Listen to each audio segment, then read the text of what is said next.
Hi all. ಇವತ್ತು ಒಂದು ಏನೋ ಮಾಡೋದಕ್ಕೋಗಿ ಏನೋ ಆಯಿತು.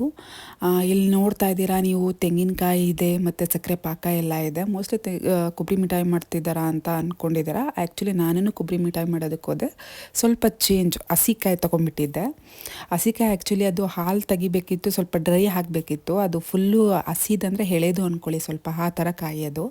ಪಾಕ ಎಲ್ಲ ತುಂಬ ಚೆನ್ನಾಗಿ ಬಂತು, ನನಗೂ ಖುಷಿ ಆಯಿತು. ನಾನೆಲ್ಲ ಫುಲ್ಲು ತುಪ್ಪ ಎಲ್ಲ ಸವರಿ ತಟ್ಟೆಗೆ ರೆಡಿ ಮಾಡಿದೆ. ಇನ್ನೇನು ಮಿಕ್ಸ್ ಮಾಡಿದ್ರೆ ಕೊಬ್ಬರಿ ಮಿಠಾಯಿ ರೆಡಿ ಆಗುತ್ತೆ ಅಂದ್ಬಿಟ್ಟು. ಬಟ್ ಅದು ಮಿಕ್ಸ್ ಮಾಡಿದ್ರೆ ಫುಲ್ ಲಿಕ್ವಿಡ್ ಥರ ಆಗಿಬಿಡ್ತು. ಆಮೇಲೆ ತುಂಬ ಲೋ ಫ್ಲೇಮಲ್ಲಿ ಬೇಯಿಸಿ ಅದು ಒಂದು ಕನ್ಸಿಸ್ಟೆನ್ಸಿಗೆ ಬಂತು. ವೈಟ್ ಕಲರ್ ಕೊಬ್ಬರಿ ಮಿಠಾಯಿ ಇರಬೇಕಾಗಿರೋದು ಬ್ರೌನ್ ಕಲರ್ ಕೊಕೊನೆಟ್ ಲಾಡು ಆಗಿಬಿಡ್ತು. ಅದಕ್ಕೆ ಹೇಳಿದ್ದು ನಾನು ಸ್ಟಾರ್ಟಿಂಗೆ ಏನೋ ಮಾಡೋದಕ್ಕೋಗಿ ಏನೋ ಆಯ್ತು ಅಂದ್ಬಿಟ್ಟು. ಬಟ್ ಒಂಥರ ಇದು 2 in 1 ಅಂತಲೇ ಯೂಸ್ ಮಾಡ್ಕೊಬೋದು. ಕೊಕೊನೆಟ್ ಲಾಡು ಅಥವಾ ಒಬ್ಬಟ್ಟಿಗೂ ಕೂಡ ಯೂಸ್ ಮಾಡ್ಬೋದು.